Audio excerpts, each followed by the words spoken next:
cruzada que me han puesto, ¿no?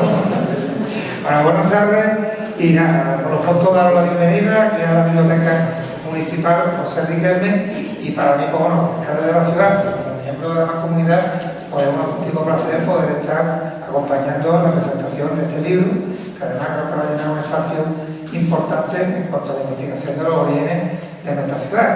En ocasiones vemos que las administraciones parece que sobramos un poco, ¿no? En este caso no, en este caso creo que el Instituto de Estudios Campos Gibraltareños está haciendo un trabajo fundamental para ir recuperando pues, episodios de nuestra historia, algunos pues, bastante conocidos, otros más oscuros, y tengo que felicitar pues, tanto al presidente, lo tenemos aquí acompañando, y luego después el director, presidente, que son tantos cargos y cada uno liados. Al director, pues el trabajo que está haciendo, la historia, por supuesto, que es un poco realmente el protagonismo, darle la enhorabuena, por supuesto, al autor Carlos Gómez de Avellaneda, sabio, y también al resto de componentes del instituto y de las distintas secciones que lo conforman.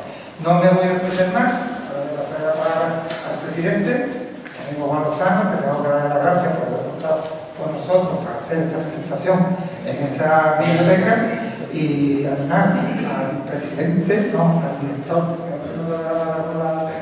con los títulos, a Eduardo de a mi amigo Eduardo, que continúe con la serie de trabajo que se abarcó con otros directores anteriores y que tanto buen fruto está dando para el fomento de la cultura en esta comarca, que evidentemente tiene muchos problemas, como sabemos todos, pero también tiene un patrimonio y una riqueza cultural impresionante, y que el trabajo de los que estamos aquí, pues ponerlo en valor y que nos estemos haciendo además con un auditorio como el de hoy, que tenemos que dar las gracias por acompañarnos.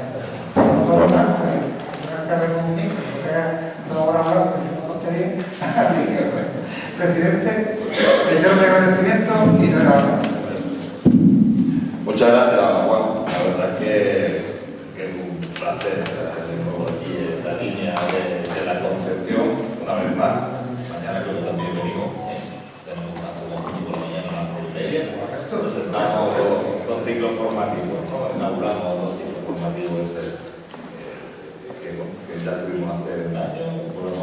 Pero bueno, hoy lo que nos trae aquí es la presentación de un par de horas de la línea de la contravaluación. Y cuando Carlos me propuso en una de esas presentaciones, de las muchas que estamos teniendo, bueno, por suerte, porque las muchas que está teniendo el instituto y la mancomunidad, que lo que hace es apoyar el trabajo de investigación, de divulgación, de difusión de la cultura en nuestro campo de Gibraltar. Pues cuando el autor me comenta, me traslada y me pide, pues yo quiero hacer la presentación en la línea. Dicho está y dicho se queda. Y por lo tanto, aquí estamos esta tarde, pues simplemente buscamos una fecha que nos viene bien a todos, invitamos al alcalde, porque también es importante que el alcalde nos acompañe hoy aquí, para que salen ustedes que llevamos un par de meses, pero la semana que no hacemos una presentación. Vamos a estar presentando el suyo hace unos días, pero es que la semana que viene Juan Carlos también va a presentar el suyo también en la Mancomunidad de Municipios, ¿no?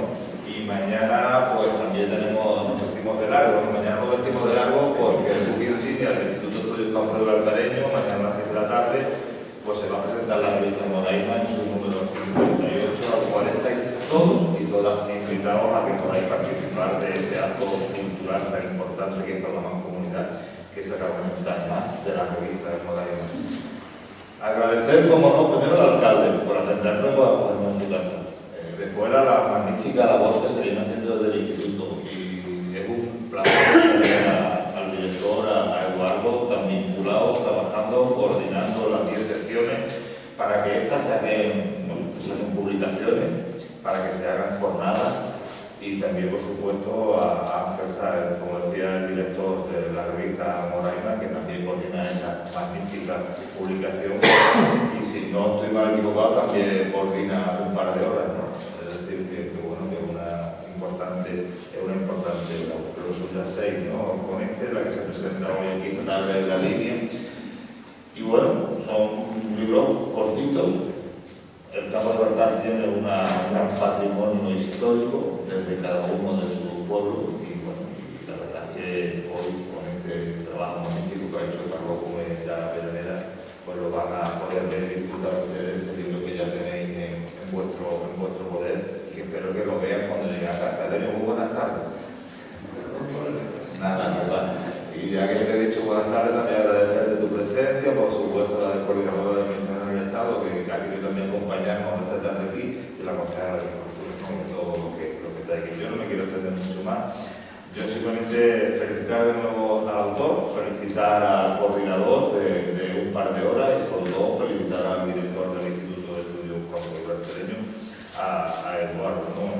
Él siempre ha tenido en la comunidad, en este presidente y todos los que formamos el equipo de gobierno, un aliado, ¿no?, para la cultura que representa, que viene haciendo el Instituto desde hace ya 32 años, Eduardo, ahora me corregirá seguro, pero bueno, son muchos años, son muchos trienios los que vienen trabajando, y a pesar de haber pasado una pandemia, ya no nos olvidamos de la pandemia, pero la pandemia nos robó un par de minutos de nuestra vida en cuanto a todas las actividades sociales, sobre todo la cultura. La cultura tendría un daño enorme porque no podíamos hacer presentaciones y no podíamos hacer nada. Pero bueno, ya eso lo hemos dejado atrás, no debemos de olvidarlo, y simplemente darle la palabra ahora al director del instituto para que se dirija a ustedes, y a continuación pues también el coordinador, también Ángel, y al final pues al que todos esperamos que hagamos otro, que sea algo bueno a los tres. Muchas gracias.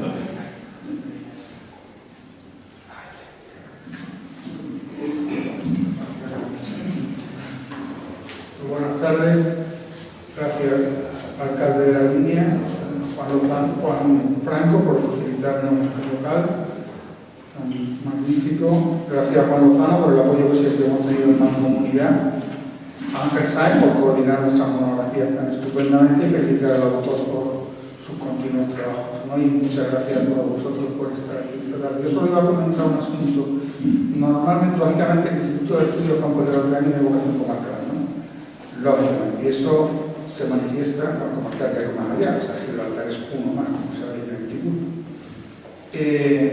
Se manifiesta, por ejemplo, en que las jornadas se van desarrollando a lo largo de la comarca, donde toque, en cualquier municipio de la comarca, ¿no? Pero esto de presentar nuestras publicaciones hasta ahora no se había hecho fuera de nuestra sede, ¿no?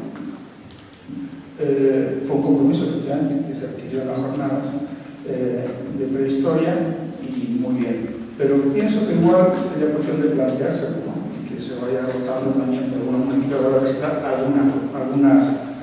algunas publicaciones. Incluso yo creo que el futuro,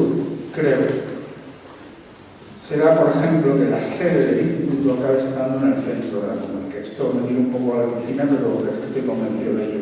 El instituto se crea en 91, entonces la estructura comarcal era distinta, no era la metrópoli de hoy día, pero gestionaba la ciudad, el también, el resto de la pequeñita, las comunicaciones mucho más pobres que las actuales, pero hoy día todo el mundo está más acostumbrado a movernos en la comarca de otro modo. Y quizás nuestra sede ha quedado un poquito esquinada, creo, esto es un poco.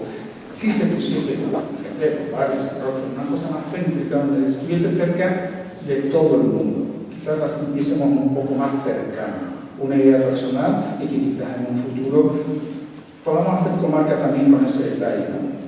Y yo personalmente creo que a mí personalmente me encantaría que estuviésemos más cerca de La Línea, haciendo una valoración de poblaciones, especialmente de La Línea.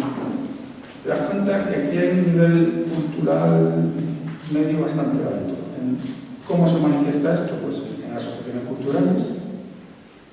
Cogemos personas de prestigio, catedráticos de universidad, por ejemplo, ¿no? La misma rectora de la Universidad de Huelva, Sebastián del Campo, García Gómez, y hacemos un listado de gente que está muy situada a nivel académico, pero incluso si nos vamos a nivel deportista, aquí hay campeones del mundo a nivel de vela, o en fin, empresarios de prestigio. Que La Línea tiene un valor humano desde el punto de vista elevado. Y yo creo que sería bueno que el instituto, de alguna manera, nos acercásemos un poquito más a La Línea.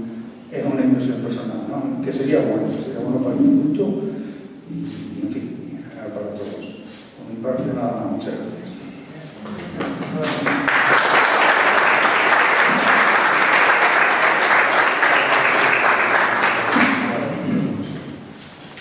Buenas tardes. El autor me pidió que le presentase el libro y que lo presentase a él, y a eso he venido. Así que luego te presento.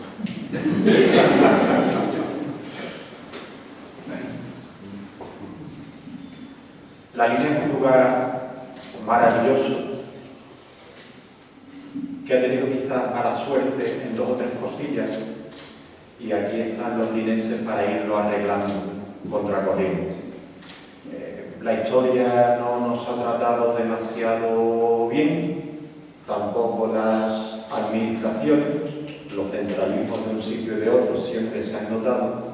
Madrid siempre estuvo demasiado lejos y Sevilla sigue estando muy, muy lejos. No obstante, a pesar de todo eso, de los problemas singulares de una ciudad de frontera típica como la nuestra, de la problemática socioeconómica que normalmente viene derivada y asociada a esta característica, y a pesar de esa prensa amarilla que solo se dedica a sacarnos en primera plana cuando puede vender alguna mala noticia, a pesar de todo eso, aquí están los linenses, pues trabajando cada día y haciendo que esta ciudad vaya adelante y que brillen todos los aspectos positivos que están vinculados a su nombre. Y entre ellos, el tema patrimonial no es el menor. A pesar de que sea un municipio jovencito, en una comarca con ciudades tan antiquísimas y demás, nuestra es joven, pero eso no es óbice ni es justificación para que haya menos patrimonio en absoluto. Hace 50.000 años había neandertales linenses que andaban por aquí cazando, depredando y recolectando. Tenían residencia en la roca, que es donde había huevo, pero la jornada laboral y la vida la echaban aquí. Pues ustedes saben que entonces ya existía la línea, pero era otra línea. No era la línea que iba de mar a mar. Estoy bien orientado, ¿no? No era la línea de mar a mar que terminó dando nombre a la línea de la Concepción, sino que era otra línea, que era un collado que iba de sur a norte, el perfil de costa mucho más bajo, los bosques llegaban hasta donde estamos nosotros ahora mismo, y esa línea de arenas unía, ya digo, un collado entre la cara norte del Peñón y Sierra Carbonera. Y ellos se venían por aquí, empezaban a hacer su trabajo, venían a hacer las emboscadas correspondientes a los animales que venían a beber ante los arroyos que bajaban de la sierra, tiempos aquello estaba volado, llovía, etc.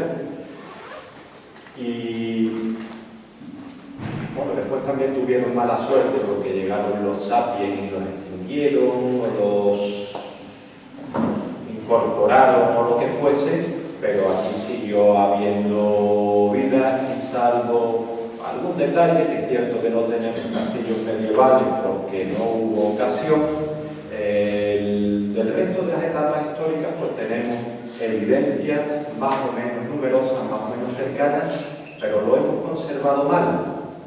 Y aquí estamos con este trabajo para empezar a echar una mano a los que se han preocupado de desenterrar algunas de esas etapas, de esos episodios importantes que pusieron a este lugar en el centro del mundo, como lo fue en el siglo XVIII y se hizo extremadamente popular y conocido. Esta colección nació hace 8 años aproximadamente, y cuando la propusimos desde el Instituto de Estudio a la gente que entendía del asunto, pues les pareció muy buena idea. Porque esto no es ni más ni menos que una tarjeta de presentación, en este caso número 6, de nuestra ciudad ante el mundo. Una tarjeta de presentación turística, patrimonial y cultural. Y cuando elaboramos el diseño inicial, este iba a ser el número 3. El primero, Torres de Almenara de la Costa, porque la comarca del Campo de Gibraltar, si no la cuentas a base de historia de piratas, no hay manera. El segundo, los castillos medievales del Campo de Gibraltar, exactamente por lo mismo. Y el tercero, ni más ni menos, era este número. ¿Por qué? Pues porque seguramente el instituto se lo debía a la línea, seguramente porque el elemento de estudio es lo suficientemente importante, contundente y trascendente para que forme parte de esa tarjeta de visita que nuestros presidentes pueden llevar a IFECA y este tipo de sitios, y cuando llegan allí presumen no solo de patrimonio, sino de unas publicaciones preciosas como lo saben. Pero claro, este trabajo tenía que hacerlo mi amigo Carlos Gómez de Avellaneda, y no se había jubilado todavía. No obstante, empezó a trabajar hace 5 años. Empezó a trabajarlo y no tenía tiempo suficiente y por fin se jubiló y empezó a hacer todo lo que tenía pendiente por hacer, y 5 años ha tardado en que salga. Nos ha quedado precioso, Carlos. Bien revisado, bien estudiado, bien redactado una y otra vez, hasta dar lugar a un trabajo que, según algunos, esto no podía hacerse porque ¿cómo muestras un monumento que no existe? Nos han explicado en algún caso. Pues bueno, pues sí que existe.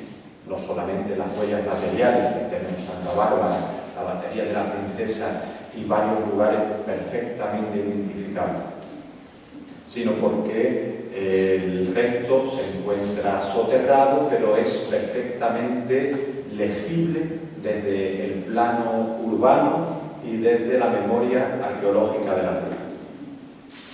¿Y por qué Carlos? Pues porque es el mejor experto que podía tocar este tema. Cada vez que encomendamos una labor de este tipo, pues buscamos a la persona idónea, y si no puede, pues nos esperamos. Hace unos meses presentábamos otro de esta serie, el número 5, que también tiene en la línea de la Concepción unos capítulos clave, que son las obras de hormigón, los fortines, los búnkeres de la Operación Félix, que le encomendamos a Alfonso. En cuanto hizo un hueco en su complicada agenda de investigador, pues conseguimos sacar. Y este tenía que hacerlo Carlos porque le toca al que más y mejor sabe de este asunto. Miren ustedes, este mundo nuestro de la investigación y la publicación histórica está lleno de personas que se acercan con más o menos interés, pero al día siguiente de haber leído un libro de Carlos ya son expertos y van dando conferencias por ahí. Eso no está bien. No está bien, salvo que lo que digamos es que voy a contarles cosas que hace Carlos, ¿de acuerdo? Vale. Carlos excavó los restos de San Felipe como mínimo, de la Princesa como mínimo, lo estudió y lo documentó a nivel de archivo, lo investigó, lo confeccionó, por lo tanto es el mejor experto que tenemos en este tema. Por eso Carlos Gómez tenía que hacer esto y esperamos que el tío se jubilara y que, bueno, tuviera tiempo para rematar la obra. Y aquí está. Yo creo que el trabajo nos ha quedado bonito, como pretendíamos, para que cumpla la función que tenía prevista, para que sirva de esa carta de presentación que junto a otras siga difundiendo y siga llevando por todo el mundo la mejor imagen de esta tierra, no solo del campo de Gibraltar, sino en concreto de esta ciudad que, como les decía al principio, es una maravilla. Muchas gracias por estar aquí.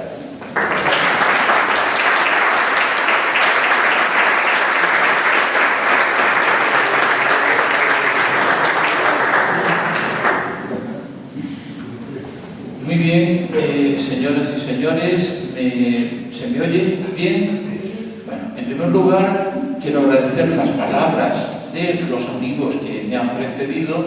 La verdad me he puesto un poco colorado, concretamente Ángel, que este sí es el que más sabe de fortificaciones, ya sea desde la Edad Media hasta las actuales, pues me puso el listón muy alto. Y para mí es un verdadero orgullo que él viera bien mi trabajo. O sea, lo digo con toda humildad. Luego quería decir una cosilla. En primer lugar, agradezco muchísimo su presencia. Agradezco muchísimo el interés y el cariño con que están recibiendo esta publicación. Pero yo jugaba con ventaja. Yo sabía perfectamente el interés que los linenses tienen por su obra. En primer lugar diré que yo soy de Algeciras, pero soy buena persona. O sea, y luego he sido y soy un entusiasta de la línea desde que era niño. Recuerdo cuando una vez había un acto, no me pregunté en el tiempo, porque es que es imposible que me acuerde, en el Casino Cinema de Algeciras, y había un locutor de Radio La Línea que estaba diciendo una cosa preciosa, que era la carretera, la curva de la carretera en la bahía es como un brazo que nos une a las dos poblaciones de La Línea y Algeciras. O sea, me quedó precioso. Y a mí me impresionó aquello. Era la época de la rivalidad de la balonmano linense, el Algeciras, equipo y todo eso. Que esas cosas eran bastante serias, ¿no? Una frase me gustó y me acostumbré a venir a La Línea con cualquier pretexto. Uno de ellos fue estar varias décadas trabajando en La Línea, en la enseñanza.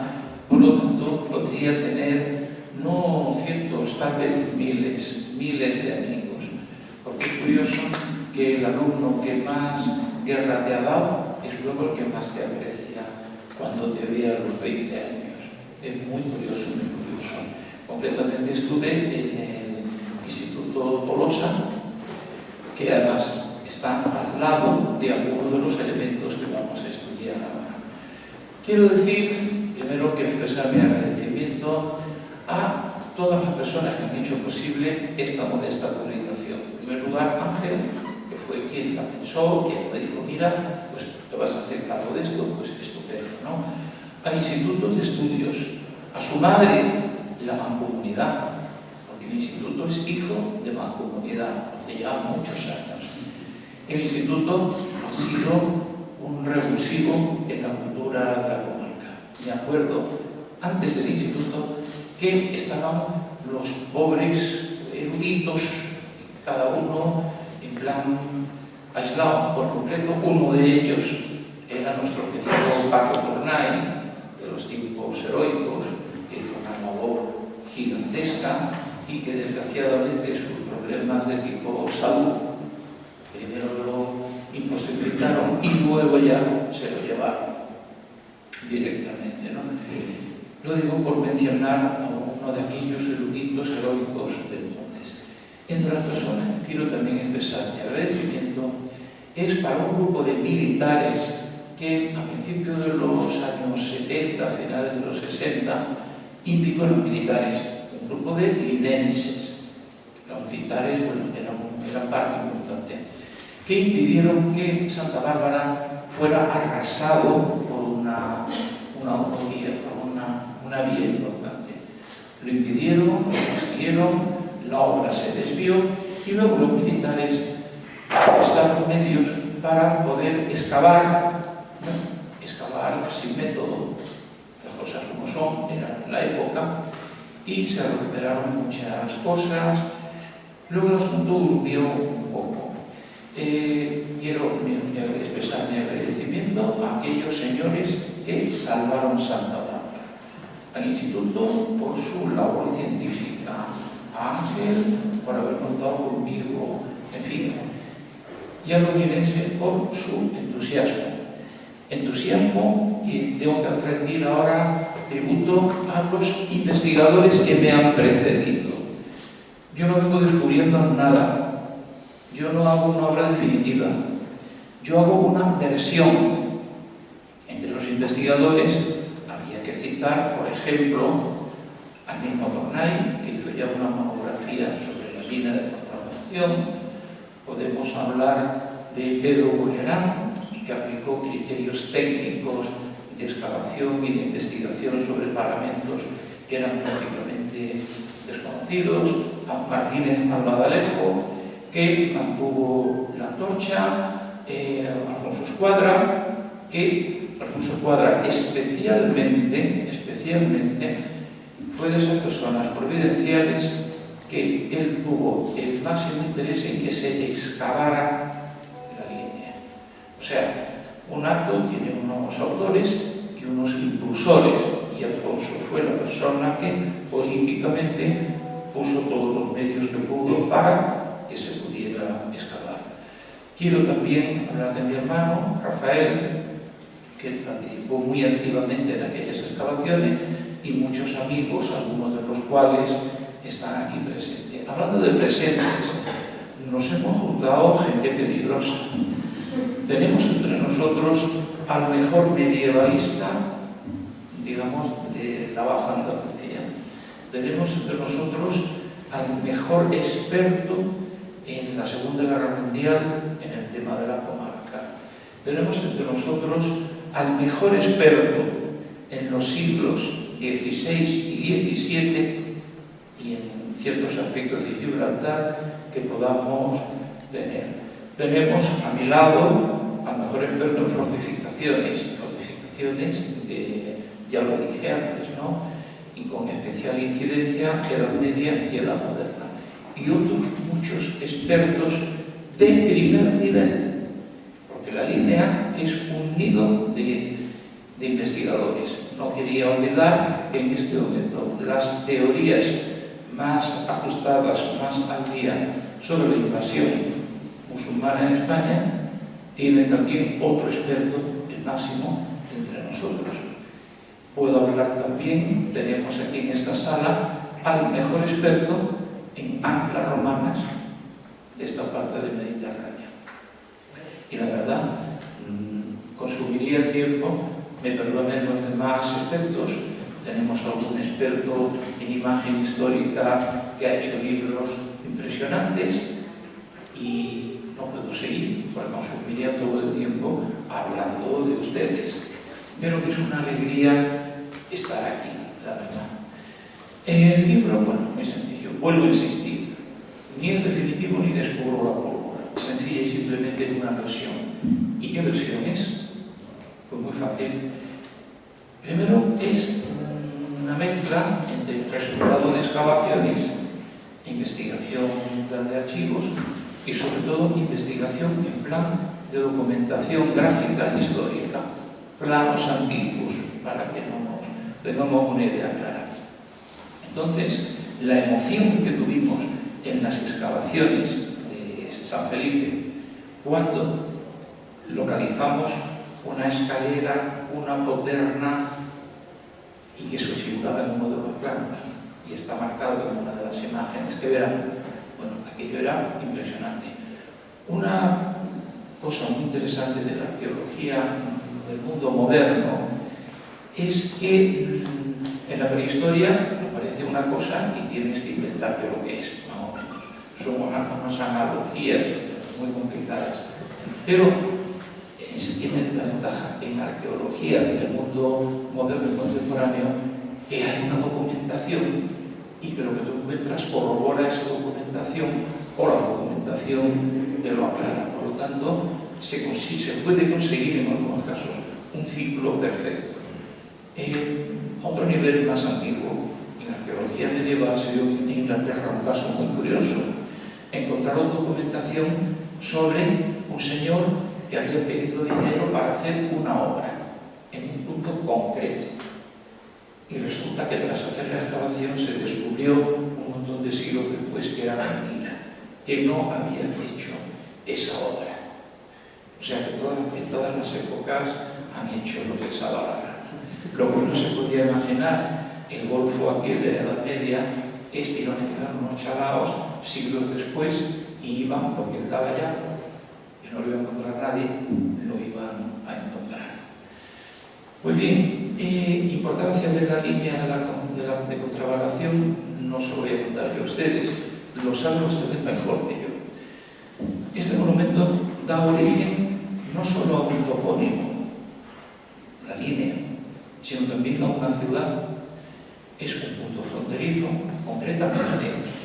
Estamos encima de lo que era el centro justo de la línea de contrapalacio, donde por convención se ponía siempre la puerta en el centro para que pudiera estar protegida por las alas. La comandancia militar se levantó sobre el baluarte de San José, porque era el medio baluarte, o el principal, llamado el principal porque era el punto de mando de la línea. Este punto de mando no estaba en San Felipe, que era el fuerte más importante, estaba aquí. Por supuesto, el paso a Gibraltar estaba aquí. Por supuesto, la aduana de Gibraltar, siglos después, se hizo muy cerca, en la explanada, y luego se destruyó, se derribó. Y si analizamos el callejero, vemos cómo este punto, efectivamente, de aquí parte la ruta hacia Gibraltar. La línea hubiera existido exactamente igual o muy parecida si Gibraltar hubiera sido español. Y es muy sencillo. Hay que irse a cualquier población y vemos que en la Edad Moderna hay una expansión fuera de las murallas y se aprovechan los espacios para hacer una urbanización racional. Si los ingleses no hubieran aparecido por aquí, hubiera pasado lo mismo. Se hubieran superado las murallas de Gibraltar y todo lo que es ahora aeropuerto y la línea, sería la ampliación de Gibraltar, sería bueno, tiene su nombre, no me acuerdo ahora, ¿no? Solamente que ha ocurrido en sentido inverso y con el hiatus, con el hueco en el centro del aeropuerto y lo que se llamaba campo militar en español. Y digamos también que la línea no solamente son esas pequeñas edificaciones alrededor de la frontera en el siglo XIX, sino que la línea aprovecha como material de construcción las ruinas de la contravalación. Por ejemplo, en San Felipe, que fue uno de los primeros núcleos, la gente fue atraída allí por el agua que emanaba, y luego lo demostraremos, y también la facilidad de obtener materiales. De hecho, los militares, en uno de sus proyectos para la línea, hicieron una línea que era completamente de mar a mar. Y es muy sencillo, los ingleses no permitían que hubiera fortificaciones, y en caso de apuro, esa edificación extendida de mar a mar era una línea de resistencia. La misma comandancia militar, ni por un momento es simplemente un pabellón de oficiales, de unas oficinas. Los muros son de lo más grueso que se pudo imaginar, es una solidez absoluta. Incluso hubo un escándalo en la época que decían que se había gastado demasiado dinero, siglo XIX, y por qué era tan grueso esto. Fue muy sencillo. Para tener a la chica callando una casa fuerte, un punto de resistencia en un momento dado. En estas casas fuertes ya hablaríamos, porque nos meteríamos en otros. En primer lugar, en mi trabajo, lo que más me ha interesado no es una descripción arqueológica o una aportación de datos históricos, sino por qué hicieron la contravalación. ¿Qué sentido tenía cada elemento de ella? Cada detalle. ¿Cómo se construyó? Quiero advertir que en las excavaciones de San Felipe encontramos los jalones de madera enterrados en la arena a cierta profundidad para trazar las líneas maestras del fuerte. O sea, que una excavación puede darnos. Eso no se conserva en ninguna parte. Eso es prácticamente único, encontrar los jalones de replanteo. Pues bien, aquí he expuesto en 4 líneas cómo se hacía una fortificación de este tipo, qué tipos de artillería había, aquellos juegos tan peligrosos de nuestros antepasados que desembocaron luego en la peligrosísima guerra actual. Aprenderemos a cargar un cañón de bancaga, sabremos que la pieza, el elemento más importante de la fortificación es el glacis, y de él no se habla, no se conserva nada. Y ya explicaré pronto lo que es un glacis y cómo, por qué razón, todo, nada en el ejército, nada en la arquitectura militar, ni tampoco en la civil, se deja al azar, ni por un momento. Quería también hablar, trabajo por primera vez de cosas que nunca, por ejemplo, la zona logística, o sea, campamento, para ser más exactos. La zona logística es lo que estaba fuera del alcance de tiro de los cañones de la plaza, pero ahí estaba el parque de artillería, el hospital general, las fábricas de farina y un montón de elementos que eran importantísimos, sobre todo en los asedios. He considerado la contrabalación como el centro de un dispositivo enorme, con dos alas. Una llega en realidad a Conil y otra a Fuengirola, porque era lo que abarcaba la comandancia militar del campo de Gibraltar, que tenía la máxima responsabilidad en el siglo XVIII, con atribuciones especiales para la defensa de estas costas. Tenemos, entre las zonas de estudio, he omitido en esta ocasión aquello que va más allá de Guadarrance y más allá de Guadiaro, porque lo hubiera hecho, no sería un librito así, sino un libro así de todo. Lo dejamos para otra ocasión. Pero aquí vamos a considerar la zona de Abroches.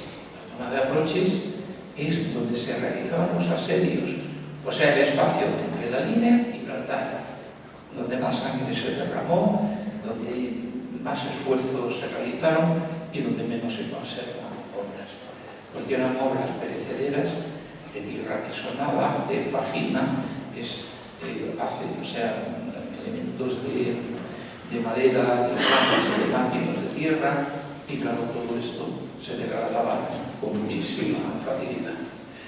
Y luego en las salas más cercanas pues tenemos elementos como las baterías de costa, de algunas se ha hablado muy poco, y tengo también un glosario, que el glosario era mucho más extenso. Bueno, ¿y para qué un glosario? Pues para ver las palabrejas que usaban los militares y los ingenieros militares de la época para referirse a todos estos asuntos. Su lenguaje técnico, por ejemplo, surtida. Surtida es una salida especial que atraviesa el famoso glacis y que no es una simple puerta, es más complicado. En otras excavaciones tuvimos la suerte de encontrar la batería de la princesa, que se reconstruyó un fragmento y se levantó encima de un aparcamiento junto al ayuntamiento. Se pudo estudiar en gran parte la batería de San Benito, que tiene los elementos mejor conservados en cuanto a talla de piedra, porque no sufrió erosión ninguna, las partes bajas se cubrieron pronto de arena y no se limpiaron nunca. Entonces, cuando las excavamos, las partes bajas tenían las aristas como recién hechas, sin erosión marina, ni eólica, ni nada de ninguna clase. Y luego desembocamos, pasamos la banqueta, que la banqueta también es divertida, en fin, entretenida o interesante. Para el que estaba en la banqueta pegando tiros no era divertida. Y desembocamos inevitablemente en Santa Bárbara. Santa Bárbara es hoy por hoy el elemento que puede ser el mejor campo de trabajo. El elemento que tenemos que hacer un esfuerzo todos para reunir lo necesario y restaurarlo. Cuando esté restaurado será un atractivo de primer orden para atracción a la línea del turismo, que ya tiene la línea muchos atractivos. Muchas ciudades quisieran tener 2 paseos marítimos y aquí tenemos 2. O sea que tenemos muchas cosas. Pues bien, y no quiero enrollarme más, volver a manifestar mi agradecimiento, volver a hacer ejercicio de humildad con respecto a los investigadores que me han precedido y que continuarán esta obra, y si no les parece mal, en unos minutos vamos a ver algunas proyecciones basadas en ilustraciones. Lo que yo quería pedir, por favor, que apaguemos las luces. ¿Se ve bien la pantalla?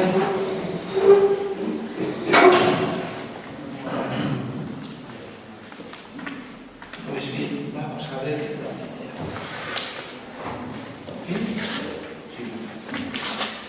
Este señor tan feo tuvo una importancia impresionante en la comarca. Es mi amigo el Marqués de Verdún, que en Barcelona lo odian. Lo odian por fin de la muerte, porque hizo la ciudadela de Barcelona, prodigio de arquitectura militar, residió en ella, y claro, bueno, pues allí no les caía muy simpático, esa es la verdad. El caso es que él, bueno, luego tendremos un coloquio de unos minutos para aclarar cosillas. Bueno, el señor es muy importante, fue el que descubrió la bahía, fue el que tuvo una idea de una contravalación, todavía una edad, estamos hablando de 1721, y es el ingeniero mayor de la corona, una figura importantísima y que tenía que tener en la comarca uno o dos monumentos. Ya se está haciendo, ya hay algo preparado. Y es una figura tan importante para nosotros que realmente merecería un estudio monográfico de su actuación. Muy bien, nos encontramos que ha terminado el segundo asedio de Gibraltar, que después de un derroche tremendo de vidas y hacienda y dinero, pues no sirvió para gran cosa. Pero aquí tenemos una visión panorámica muy interesante, arriba, de una serie de cuerpos de guardia con garitas intercaladas y una empalizada ligera de madera. Y que esto es, digamos, el origen de la línea de la contravalación. Es un cierre para evitar el paso por el istmo, que aún así lo burlaba. Abajo vemos la primera idea de Verdún de lo que sería la contravalación. Simplemente hay esos pabellones, esos cuerpos de guardia, tiene cada uno una especie de baluarte, que es más acusado en las esquinas, que son semi-baluartes, a efectos de poder batir de franco, y estos cuerpos de guardia eran a modo de pequeños cuarteles. Y no sé si se verá, pero no es de obra, es una empalizada también. Este plano del 18, proporcionado por Ángel Sáez, tiene la jurisdicción de la comandancia militar del campo de Gibraltar, como vemos de Conil o de Girola. O sea que era un mando muy, muy, muy importante. Bueno, otro amigo, que tampoco lo pueden ver en Cataluña, le quitó algunas cosillas de cuero y cosillas de esas. Naderías. Este es Felipe V el Animoso, que luego acabó loco perdido, pobrecillo, etc. Pero que fue un rey reformador, que fue el mayor impulsor de la línea de contravalación, que incluso intervino casi personalmente en ella, o sea, dando instrucciones y marcando criterios, y que este hombre, cuando estaba todavía en su sano juicio, bueno, pues fue uno de los reyes más progresistas que ha habido en España. Pero desgraciadamente, pues, en fin, los años no perdonan. Pasamos a Algeciras. ¿Y por qué Algeciras? Si estamos hablando de la línea, pues muy sencillo. Todo lo que ven ustedes en rojo son fortificaciones estudiadas por Borbón. Precisamente está aquí el señor que publicó, mi amigo Juan Carlos Pardo, que publicó la obra de Verdún, interesantísima, en la comarca, en un libro que fue pionero y que todos nos hemos apoyado en él. O sea, ya dije que estábamos muy bien rodeados, esa es la verdad. Esta fortificación, si se hubiera podido hacer en la nueva Algeciras, esa hubiera sido una de las plazas fuertes más importantes del Mediterráneo occidental. Pero todo esto se hizo en la línea. O sea, todos los esfuerzos económicos y humanos se prefirió hacerlos en la contravalación de la línea porque corría muchísima más prisa. Y ya estamos en la línea. Dos sectores de estudio. Pueden ver el camino cubierto y la banqueta. El camino cubierto llega de San Felipe hasta donde estamos nosotros, hasta San José o actual Comandancia. Y es camino cubierto, ahora explicaremos qué es un camino cubierto. Por él se puede circular y también tiene banqueta. ¿Y entonces qué es la banqueta? Pues una banqueta es parte de un camino cubierto, pero que son unas gradas que permiten a los fusileros, la línea más alta, disparar, luego bajan, hacen tiro por escuadras, cargan y vuelven a ocupar su puesto, y detrás, delante de la banqueta, hay una empalizada que además no hay ninguna broma. Los maderos tienen que ponerse con la arista mirando hacia el campo para permitir que haya un juego, para que tenga mayor ángulo el fusil. En amarillo están marcados los cuerpos de guardia o pequeños fuertes de San Benito en H y Santa Mariana en G. A buena pluma vemos San Felipe en A, que era la más importante, el camino cubierto, tenemos la batería de San Fernando, San Carlos, la explanada, que la tenemos aquí al lado, marcada con la letra E, y luego llegamos hasta el fuerte de Levante, que era el nombre primitivo de Santa Bárbara, fuerte de Levante y fuerte de Poniente, que era San Felipe. Porque en realidad se consideraban en un principio baterías, y el verdadero fuerte iba a estar en el centro. Ahora hablaremos de él. Esto que vemos blanquito es el glacis. El glacis no es más que una rampa de pocos grados, que está hecho con una mezcla de cal y tierra, de forma que no se deforme con la lluvia, que no crezca la vegetación, pero que un proyectil se clave en él de forma inocua. Era alto y cubría de la vista casi todo el resto de la fortificación. Ahora vemos la línea a medio construir. Vemos el fuerte central, la ciudadela, que se calculó en un principio y de la cual el resto son los del camino cubierto, como siempre Santa Bárbara, San Felipe, etc. Pero nos interesan estas casitas. En estas casitas es donde se alojaban los que construían la línea. Aquí están los almacenes de pertrechos, de herramientas, etcétera, etcétera. Y vemos también los acopios de material. Esto lo vemos abajo a la izquierda. El acopio de piedras reunidas para... Y vemos una surtida perforando. A la derecha, abajo, perforando el glacis, hay una salida que tiene el nombre completo de surtida.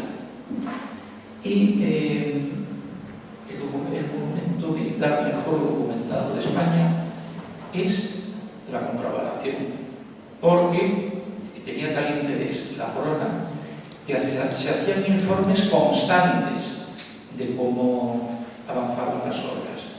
Se dibujaban planos constantemente, se hacían perfiles, y el día que eso se puede investigar bien, bueno, un libro así de gordo, algo parecido al libro de Alfonso Escuadra recientemente sobre los problemas de la Segunda Guerra Mundial en la comarca, sería necesario para desarrollar día por día todo el tema de la construcción.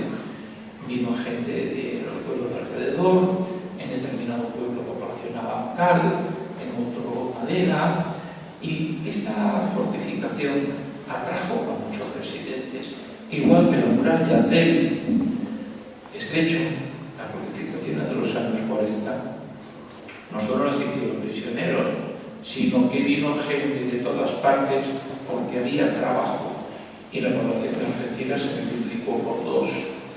Donde hay trabajo va la gente. Vamos a ver. Bueno, vemos aquí los 4 puntos principales que se han excavado en la zona. Vemos en A San Felipe, en Cesa, etc. Quiero decir que este plano, esta composición, es de un miembro del Instituto de Estudios de Hugo Mira, que es un experto en todas estas cosas. Bueno, esto lo conocemos, la línea ya determinada, y esto nos interesa muchísimo, pero muchísimo. Una es una sección de una obra en Cataluña y otra es una sección de San Felipe. Y aquí tenemos algunas cosas muy interesantes que nos explican cómo funciona una fortificación de la época. Vemos arriba la campaña en términos militares de la época, era el terreno exterior, por donde puede venir el enemigo o por donde tú puedes acudir.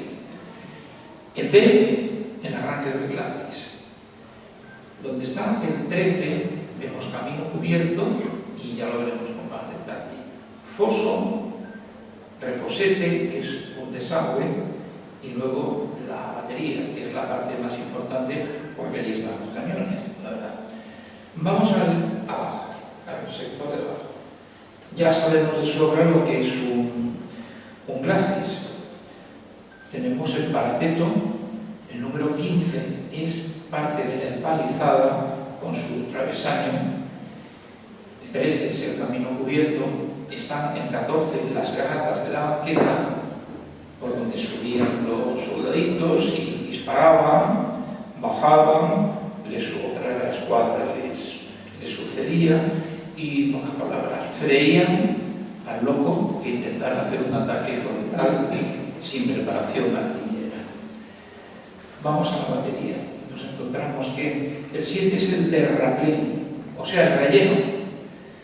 Se trata de una caja, una obra, que tiene contrafuertes interiores y que por dentro tiene un relleno de tierra, escombros, etc. En la parte alta, en el número 2, está la explanada de cañón, que es donde juegan los cañones, que normalmente tenía un parquet, tenía un suelo de madera como si fuera un barco. Si no, los cañones difícilmente, los cañones de rueda pequeña, cañón naval, difícilmente hubieran podido moverse. Y en cuanto la cañonera, es de ladrillo, que si fuera de piedra, un zambombazo hubiera multiplicado una serie de esquirlas de piedra sobre los artilleros, pero el ladrillo se pulverizaba. O sea, que los antiguos estaban en todo, llevaban siglos perfeccionando este sistema. El número 8, uno de los contrafuertes internos que se pudieron excavar cuando trabajamos ahí. Bueno, tenemos la otra versión de la línea, y aquí San Felipe. Tiene una forma muy bonita, pero intencionada. Con uno de los lados batía la costa y el camino hacia el avance hacia Gibraltar, y el otro servía para fastidiar convenientemente el fondeadero del muelle viejo, que claro, lo inutilizaba por completo. Y vemos todo el conjunto. En azul, el foso. El único foso de la zona con agua. Los demás fosos son secos, como el de Santa Bárbara. Pero este foso con agua es en realidad una solución, no un invento. No es que lo llenaran con agua de la bahía, es que apareció tal veneno de agua para hacer la obra que no tuvieron más remedio que hacer el foso con agua para de alguna manera poder hacer cargo de aquello. Se demostró cuando lo excavamos que aquello era verdaderamente un lago y y hubo que taparlo, entre otras cosas, por motivos de salubridad. Vemos a la derecha, no, perdón, a la izquierda, está el depósito de pólvora. Y ya veremos por qué está al exterior, porque teóricamente tiene que estar muy protegido. Pues no, señor. Si el depósito de pólvora estuviera debajo de la batería, un accidente lo convertiría en una mina y destruiría por completo la batería. Sin embargo, si hay un accidente estando en el patio, matan a todos los que estén en el patio, pero no afecta a lo importante que era la obra que sustentaba la batería. No obstante, eran edificios especiales, con contrafuertes exteriores, como vemos aquí, para que fueran más sólidos, ventanas especiales para impedir, o sea, para que hubiera ventilación, pero se impidiera que una esquila inflamada pudiera entrar. Repito, hacían las cosas muy bien. Bueno, aquí tenemos San Benito, Santa Bárbara, la princesa. Tenemos en el ángulo superior izquierdo las gradas, la baqueta que se pudo levantar, numerando las piezas, y elevar y reconstruir. Arriba a la derecha tenemos un plano del 18 con la posición de ese radiante, de ese elemento.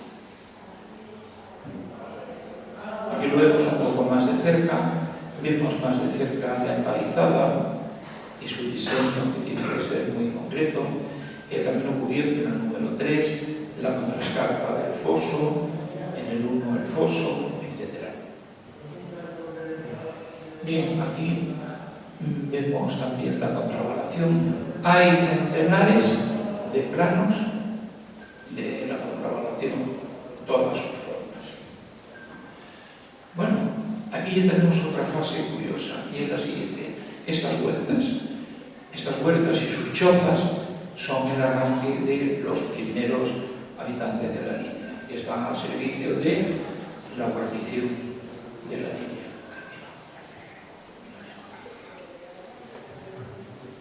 Bueno, la batería de San Benito, muy rápido, una fase de construcción de Santa Bárbara con todos sus detalles, los omito, lo veréis en el libro.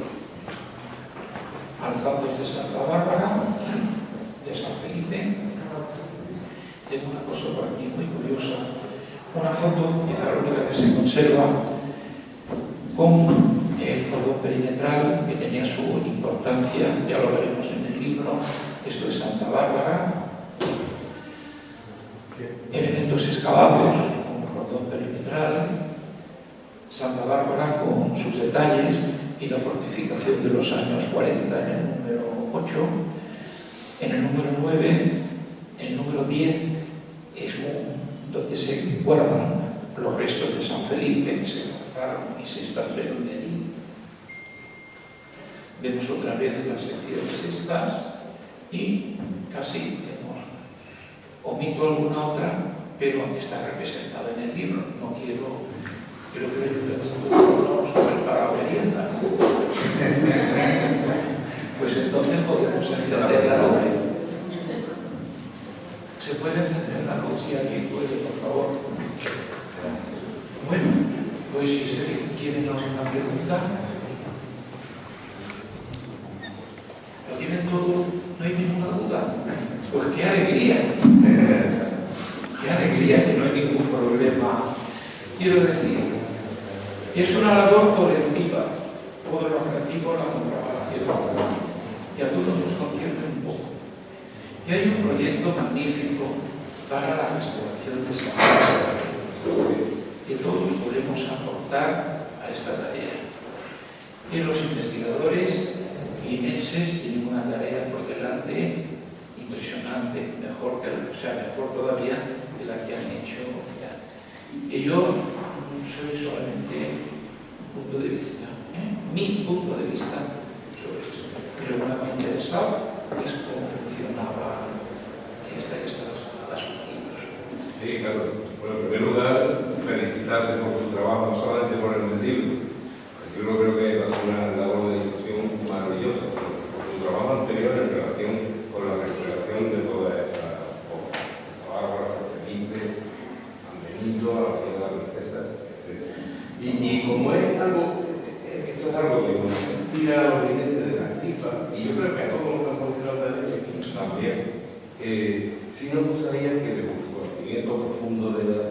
aquí hablando de la posible restauración de la obra, nos pusiera, pronto empezamos a soñar, empezamos a qué se puede hacer, hasta dónde podemos llegar con la restauración y la puesta en valor de estos restos. ¿Hasta dónde? Tú has trabajado mucho por eso, realmente. Pues podemos decir que los arquitectos restauradores actuales tienen unos criterios muy rigurosos. O sea, lo que a todos nos hace ilusión es volver a hacerlo. Yo soy partidario personalmente de Santa Bárbara. Consolidar y un sector restaurar. Y en ese sector ponerlo todo.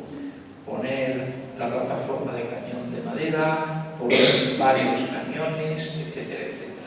Bueno, el resto sería así, y el resto más o menos dejar consolidado, preparado, hacer un centro de intervención, por ejemplo, en el cuerpo de guardia y hacer restauración de elementos puntuales.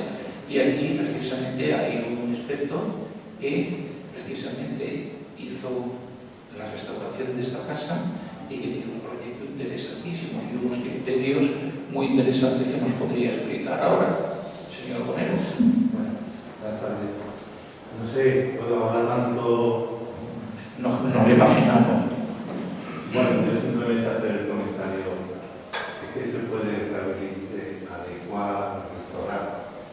En primer lugar, yo creo que esto es un mito en cuanto a la arqueología porque está documentado de cabo a cabo. Carlos nos comentaba de que se hacía un plano constantemente. Los pagos se hacían a través de planos. Igual que hoy en día se van certificando las obras, se iban haciendo planos. Ahí en ese plano, por ejemplo, estamos viendo un rojo lo construido y en amarillo es lo que queda por construir. Así iban avanzando las obras y se tenía perfecto conocimiento de cómo eran las obras en cada momento. Otra parte ahí como comentario sería esos caminos que no le hemos dado importancia, que eran unas trincheras con la bancarga y todas estas cosas, que después se convirtieron en túneles. Actualmente era un túnel de ida y de vuelta. Todo eso lo tenemos todavía y nadie hemos reparado en ello. O no hemos tenido habitualmente no nos preocupamos de esa arquitectura que estaba subterránea. Decir también que, claro, hablamos de toda la estructura defensiva. En primer lugar, no son defensivas, son ofensivas, los ministerios. Y se enlaza perfectamente con toda la estructura de la operación. Yo creo que quien tomó o hizo toda la estructura para la operación Félix tuvo presente todos los planos de Bermúdez, porque podríamos decir que el 85% de los fortines están cimentados sobre la línea de contrabalación. Hombre, evidentemente, salvo de la sierra, salvo muchos de los. La mayor parte está cimentado sobre la base y la teoría balística y los ataques de la línea de todo aquello que hizo Bermúdez. Entonces, cuando hablamos de búnker, también estamos hablando de la línea de contrabalación. Hay que tener las dos ideas en conjunto. Muy bien, ¿alguna otra duda? Sí, yo. Porque si no hay dudas, nos ahorramos la sentamos. Quería primero, doctor, felicitarte por esa vida de ejercicio que ha hecho. Pero además, no solo mirar, pero documentada. Realmente hay que investigar. Y luego, algo que me ha gustado, que has hecho una teoría, una suposición, si los ingleses nunca hubieran conquistado Gibraltar, con la línea se hubiera convertido, evidentemente, al expandirse la ciudad en un arrabal, o sea, extramuro. Pero claro, si esa ciudad sigue creciendo, ¿crees que se hubiera construido esa línea defensiva? No. La muralla de Barlet. O sea, a lo mejor se hubiera hecho al exterior, camino de la zona de campamento y demás, porque si un enemigo venía era por allí, como pasa en Pamplona y en otros sitios. O sea, se traslada al exterior y se queda obsoleto lo que está dentro. Y desde luego la línea tiene el mejor espacio para urbanismo de toda la comarca. Esta plataforma, esto no tiene precio. Tiene dificultades también, cuidado. Son dos cordones lunares que unen una isla con el continente. Entonces el perfil no es este, no es convexo, es tirando a cóncavo. Y en medio hay que seguir el tómbolo de Trafalgar, que es como una maqueta del tómbolo de la línea. Lo que hay allí prácticamente lo había aquí. Y entonces, claro, esa especie de hondonada, que a lo mejor es muy poco, pero lo justo, para que el agua se quede dentro en vez de ir al mar. Bueno, eso ha ocasionado inundaciones en la línea, en cuanto ha llovido bastante. Bueno, ¿por qué? Por esa extraña forma que tiene. No es que las dunas estén, pero claro, de haber estado las dunas, para hacer San Felipe tuvieron que quitar una duna de un montón de dentro, lo cual no impedía que debajo hubiera toda el agua que fuera necesaria.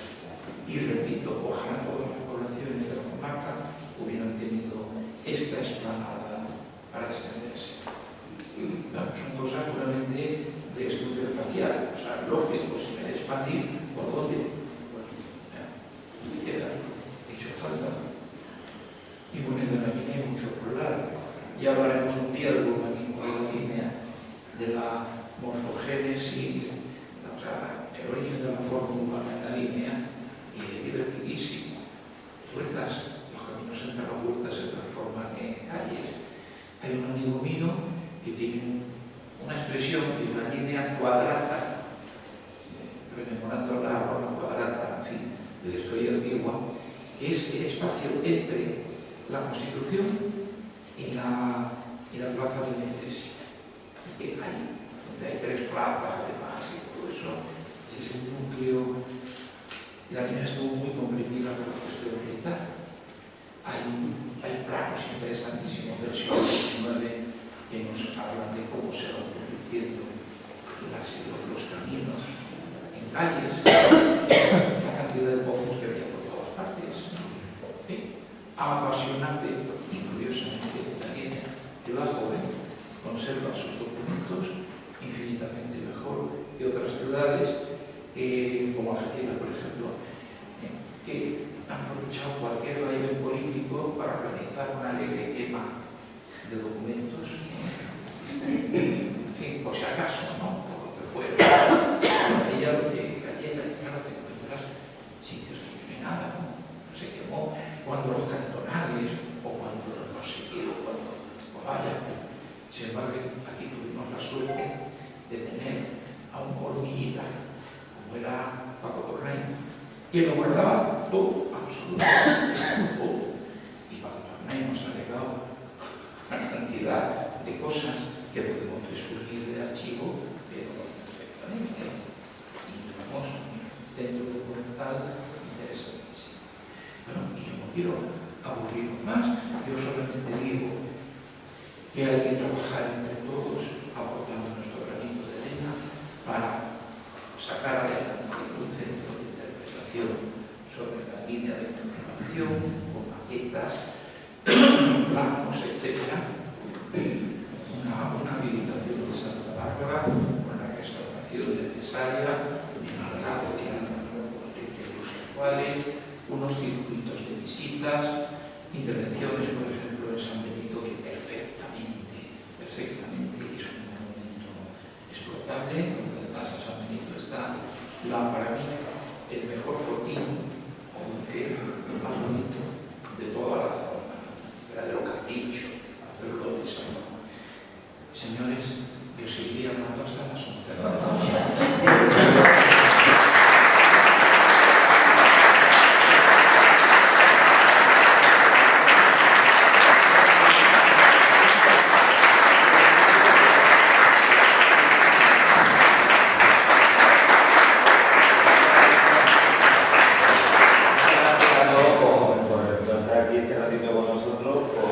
Por atender a este apasionado, el poner